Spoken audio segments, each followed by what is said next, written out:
when they load, I'm going to talk to you about Module A. Module A is about textual conversations between Shakespeare's The Tempest and Margaret Atwood's Hag Seed. So my notes are set out with Hag Seed first, but The Tempest seems to make a lot more sense to start off with. So let's talk about that. So the context surrounding The Tempest was that it was written around 1610 to 1611.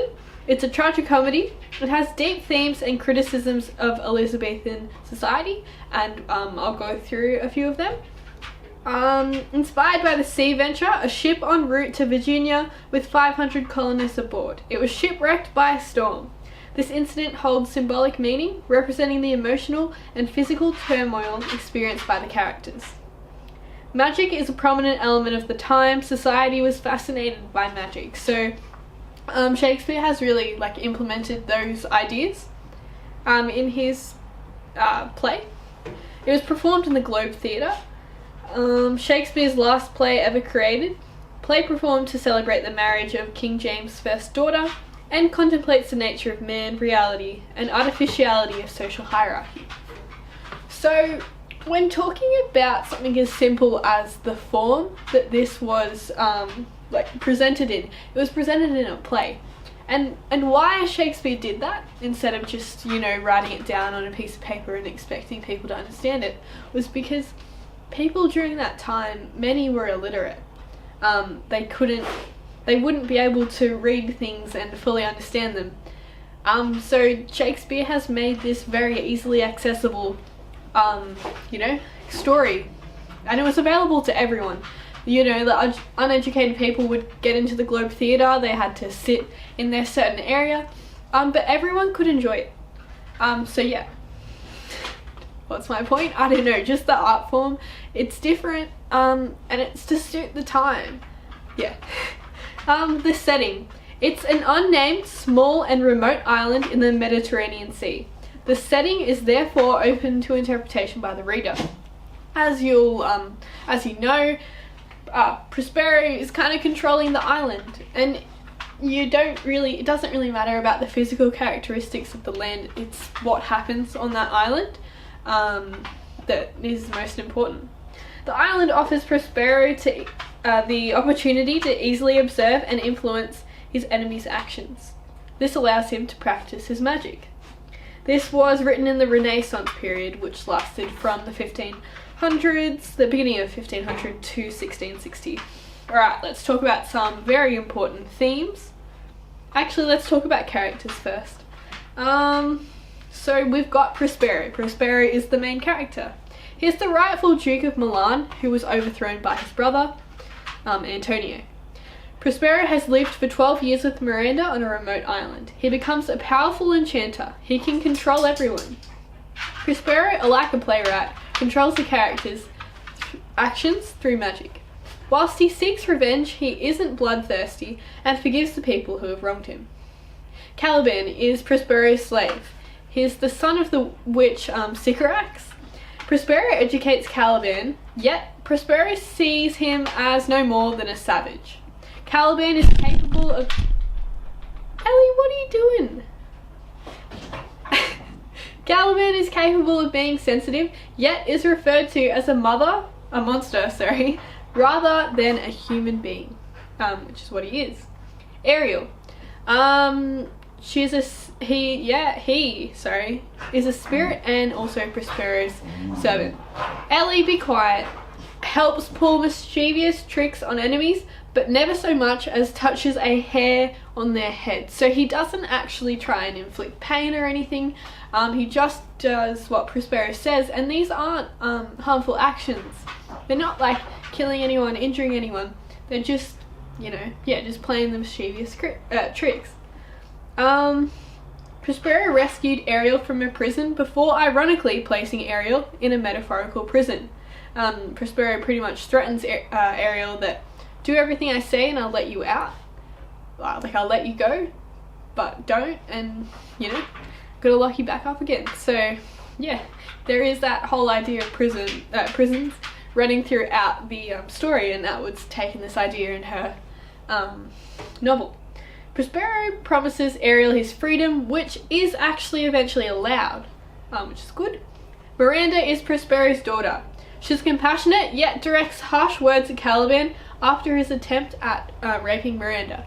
This is kind of like quite interesting to look at, because the women in the time of the 16th and 17th centuries, they were very submissive to men. So it's interesting to look at Miranda as being quite a strong character despite her ton.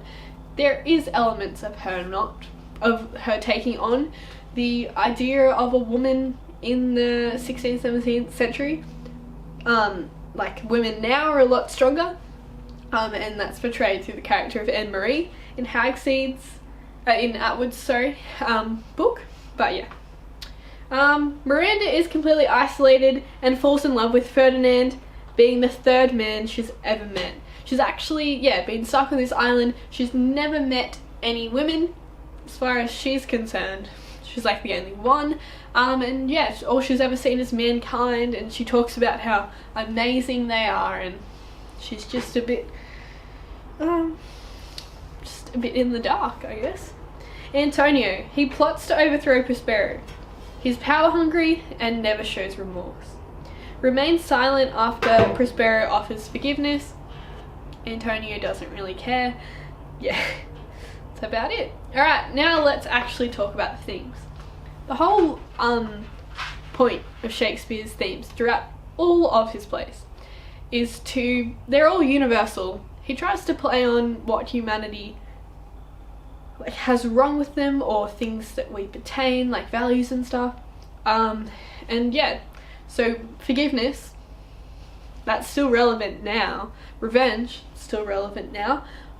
Women, still relevant now, but these themes have changed.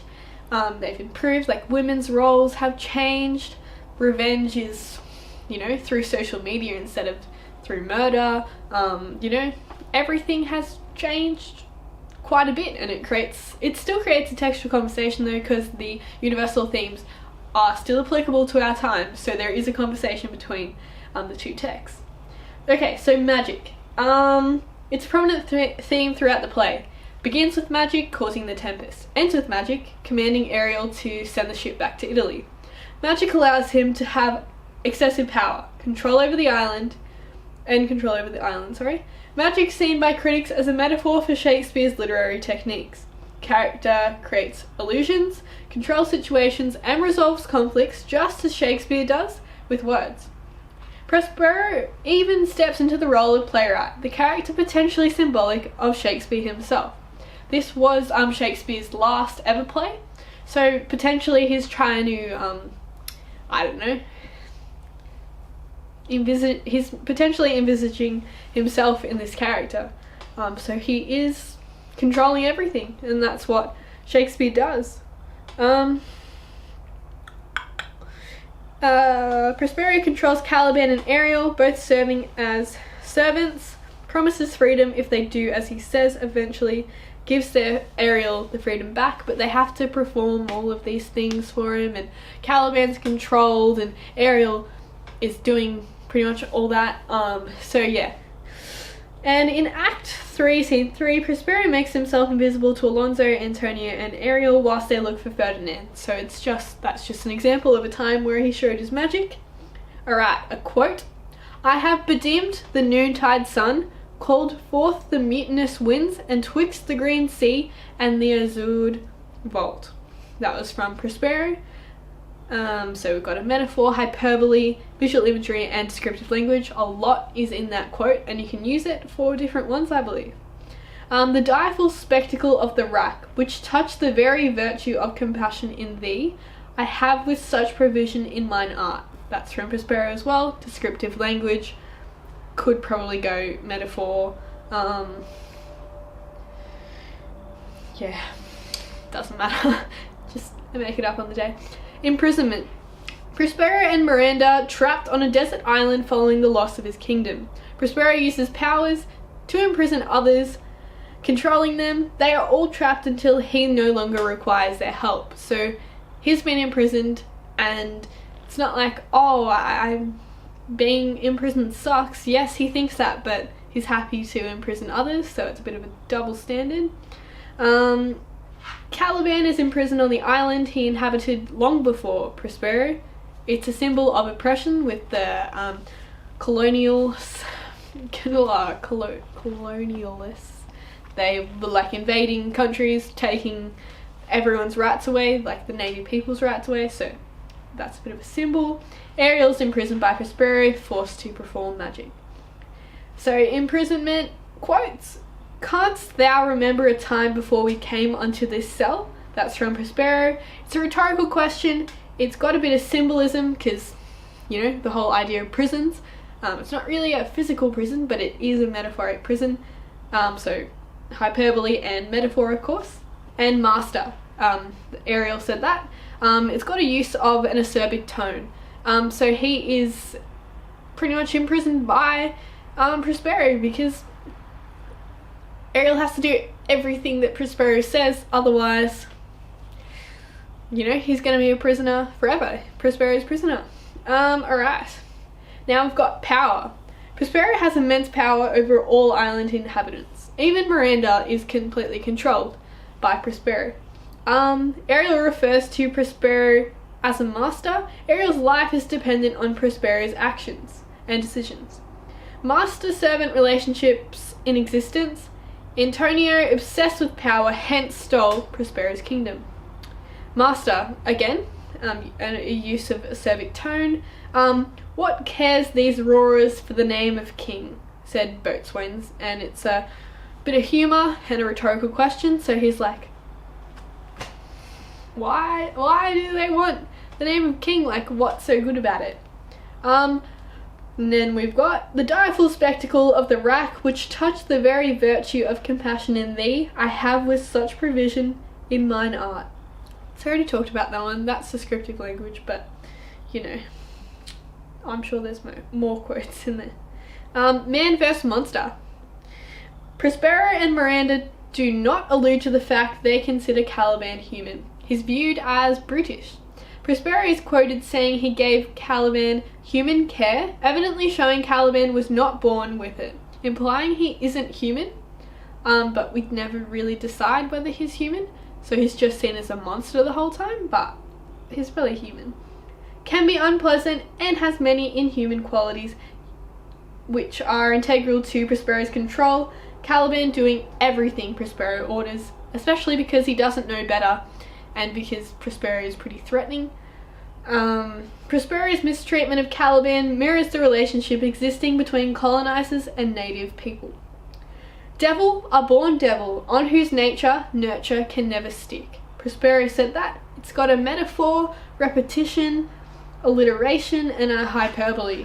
He's referring to Caliban as a devil, and that's quite demeaning, so I guess we could go a bit of high modality in that one, because that's pretty offensive, and it's very stern when he says it, so definitely high modality. There would this monster make a man. Trinculo. He's referring to England. It's a bit of humour, metaphor, a bit of alliteration. He's just saying that he also believes that Caliban's a monster, but in England he would fit right in, so yeah, bit of a dig. Alright, women, which is the last theme and part of the Tempest. Miranda is the only female character in the play. She only ever sees men. This says a lot about the role of women in society. Miranda is like a pawn in Prospero's political game, alluding to the fact that men subordinate women to their desires. Gonzalo discusses women in a broad social vision, including them as if they were an afterthought. Women were important in society at this time, but it was their role that they played that made them important members of society, looking after the men, etc., rather than their gender making them important, as it was for men. Men could just, oh my god, just walk around and yeah, they're important, but women, they had to do things, they had to be like the housewife kind of role to, yeah, be an integral member of society. The Tempest kept all female characters backstage, which is a bit of a fun fact. So obviously the female characters were played by younger men. So yeah, just women were completely like pretty much forgotten. So our quotes for this one: "Oh, how beauteous mankind is! Oh, brave new world that has such people in it?" Question mark. Miranda. She's got a bit of sense of wonder going on. There's a rhetorical question and a bit of reflection, and a bit of high modality because she's like, wow, and emotive language, I guess you could say. So she's really taken back, like, oh, men are great. Little does she know, they're treating her like trash. No occupation, all men idle, all. And women too, but innocent and pure. Gonzalo. Allusion, metaphor, descriptive language. This is what I was talking about before. Gonzalo just includes women as, oh, an afterthought. Talks about, oh, they're pure and innocent. Like, that's their role in society. So yeah. He's just saying that women aren't really that important. Pretty much, yeah. Then is my gift and thine own acquisition worthily purchased. Prospero said that. It's metaphor, symbolism of women being just like pawns in their game, as just possessions. Not daughters, not wives, not children. I already said daughters. Not mothers, you know? Yeah, they were kind of nothing in society. Alright, now let's talk about Atwood's Hag Seed. We'll do this quickly so I can get in one video. Alright, context. Margaret Atwood is a decorated Canadian author born in 1939 and is still an active author today. Atwood is passionate about contemporary social and environmental issues which are explored in the text. We have ideas of feminism, climate change, religion, the power of language, importance of arts, prisons and human rights. Most of those are evident in this book. It was written in 2016. It was inspired by a volunteer who actually taught imprisoned citizens and found it improved them greatly. She used a Shakespeare program to get them to learn values to improve themselves. It has a third person point of view and it represents human emotion. Setting. It's set in the 21st century in Ontario, Canada, in the Fletcher Correctional Centre. It's symbolic of the fact that the island in the Tempest was imprisoning Prospero. Some of the novel is set in Felix's small cabin, which he exiled himself to after being fired from his job. Alright, let's talk about some characters. Felix is like Prospero's mirror in this. He's a former director of a theatre festival who took a job at a local prison teaching Shakespeare. Following the loss of his job, he is exiled. Devoted father, loved his daughter dearly, lonely, lost his daughter. Oh my god, this is so repetitive. Felix is motivated by grief and resentment, expressed through the production of The Tempest. He lures politicians, Tony Price and Sal O'Nally, to the prison to enact revenge.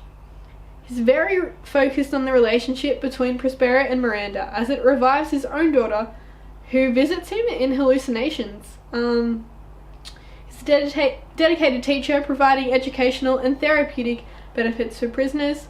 Eventually vanquishes enemies and returns to power as the director of the festival. He's no longer concerned with personal gain by the end, but throughout the story he is pretty obsessed with it. Tony Price is Antonio's mirror. Tony convinces the festival board to hire him as artistic director, uses new position as a springboard into politics. 12 years after he takes the role, he's a politician using his power for his own personal gain. Felix uncovers his plan on murdering Sal and Lonnie, which ends his career. Miranda is Miranda, haha, what a fun fact. Dies at age 3 from meningitis. Felix fired just after this. Visits Felix as a spirit, keeping him company and preventing him from going insane. Actually, does make him go insane. Her ghost takes a strong interest in Felix's staging of The Tempest. Felix, like Prospero releasing Ariel, lets go of his daughter as her ghost is trapping him. Alright, now we've got Anne-Marie Greenland, who is also Miranda's mirror. Tony's coup ended Greenland's career. Enthusiastic about choreography and dance as well as acting, encourages prisoners to add innovative additions to their parts.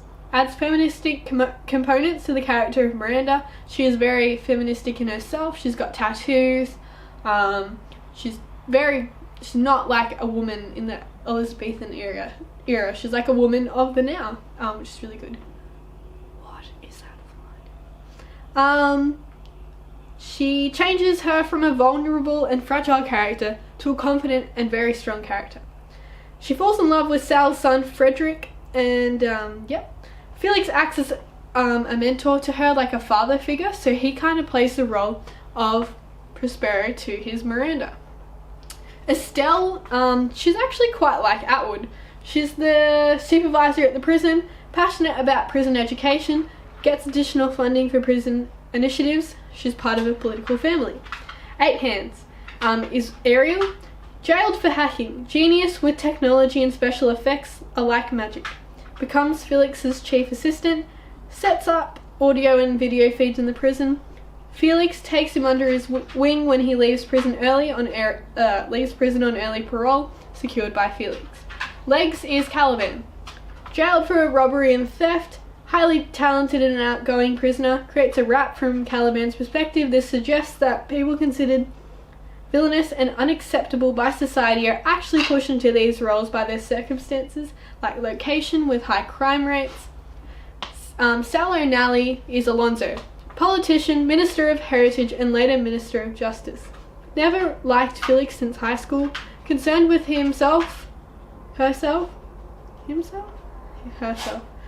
rather than the public in which she should be considering. Sal apologizes to Felix for her behaviour and appears reformed.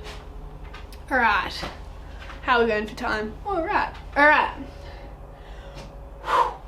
So Atwood is paying homage to the universal aspects of what makes us human in her themes. Alright, so we've got transformation and change. Felix witnesses and causes many characters to change and evolve into better people. Felix transforms himself from someone heavily reliant on the memory of his daughter, becoming self-sufficient by the end of the text, and becomes increasingly considerate of his actions. Felix becomes less and less self-centered.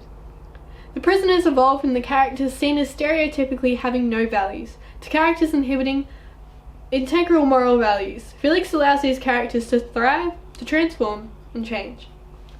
For once in their lives, they love themselves. That's from Felix. It's got very emotive language. Not much to say about that one. That's a good quote. In the glooming, it's been transforming itself, slowly coming alive. Felix is transforming into an evil character. Descriptive language and a metaphor. So it's just showing that he does change into a better character, but at some point he's just completely throws that out the window and becomes not the nicest guy. Next we've got vengeance. Felix seeks revenge against Tony, who took away his job as director of festival. Felix's desire for revenge is obsessive, and it brings out his self-centeredness.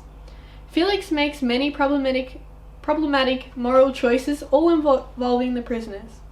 Felix lies in order to seek revenge. Whilst trying to enact revenge upon a devious and twisted Tony, Felix becomes just that. Novel enlightens audience to the negative moral effects of a desire for revenge, pointing out the fulfillment of seeking justice in a moral way instead. This is the extent of it, Felix muses. My island domain, my place of exile, my penance, my theatre. Repetition, metaphor, symbolism, it's just talking about how Felix is using this play as his chance to enact revenge upon the characters. That's pretty much all you need to say. Prospero is a director. If his magic holds and his play is successful, he'll get his heart's desire. Again, this is supporting this point that Felix wants revenge, and it's a very universal theme. Alright. Imprisonment and marginalization. Most characters in Atwood's and Shakespeare's play spend time trapped in prisons, literal and metaphorical. Felix's imprisonment is through exile of himself to a remote island cabin after he was fired. Felix uses imprisonment to help other people in their lives, giving them a sense of freedom. First, Prospero just imprisoning other people, and then eventually changing his mind. Leg's rap describes the struggle experienced by himself as being an imprisoned character. Felix exiles himself. Oh, whoops, I already said that. But yeah, Felix is kind of even exiling himself, I guess, in a metaphorical way. By he doesn't go by his first name, he just goes by Mr. Duke. So he's kind of forgetting his old self and locking it away, while he creates this new life. Or he doesn't want to be Felix Duke, he just wants to be Mr. Duke, or whatever his last name is. So the quotes I've got is, "He called me poison, a filth, a slave." This is from Legs. It uses colloquial language in second person perspective. "You called me dirty, you called me a scum, you called me a criminal, a no good bum." Also by Legs. It's colloquial language, first person, high modality. Man vs Monster. The prisoner can be seen as, oh my god, he is third person, and this one was actually third person, not first person. Oh, I have no idea. Man vs Monster. The prisoners can be seen as monsters as a result of their crimes at the beginning. By the end, the characters have been transformed into men, with the values learnt from Felix as well as their performance and study of the Tempest. Felix never sees the inmates as prisoners, rather just performers. Men have been demonized, exiled within their own society, like Caliban. Legs, again, in his rap, he says, "He called me poison, a filth, a slave." Don't need to go into the techniques for that, you already know it. Street people, addicts, dregs of society, that's Timies, colloquial short sentence structure, so it's just saying that they're pretty much stereotypically in this role, they're terrible people, but are they really? And last bit, women. Anne-Marie is a very strong-willed individual. She's brave and tough, makes her own decisions, and is also very intelligent, the complete opposite of Miranda. Unlike Miranda, Anne-Marie, when in the presence of male characters, always focuses on herself rather than playing the 16th century female role of caring for them. When Wonder Boy attempts to flirt with her, she controls herself. This shows that instead of being submissive as Miranda was, Anne-Marie is confident and is an exceptionally strong woman. Anne-Marie helped the inmates to transform themselves, and they are exceptionally thankful for this, showing increased respect for women in this period. "Being a girl is the pits. Trust me." That's a quote from Anne-Marie, uses colloquial language and high modality. "You want me to go inside a prison with nothing in it but a lot of men criminals and do Miranda?" Also by Anne-Marie. It's a rhetorical question. "He saw that she had a bee tattooed on her arm." This is from Felix. Uses visual imagery and a description, and we are done.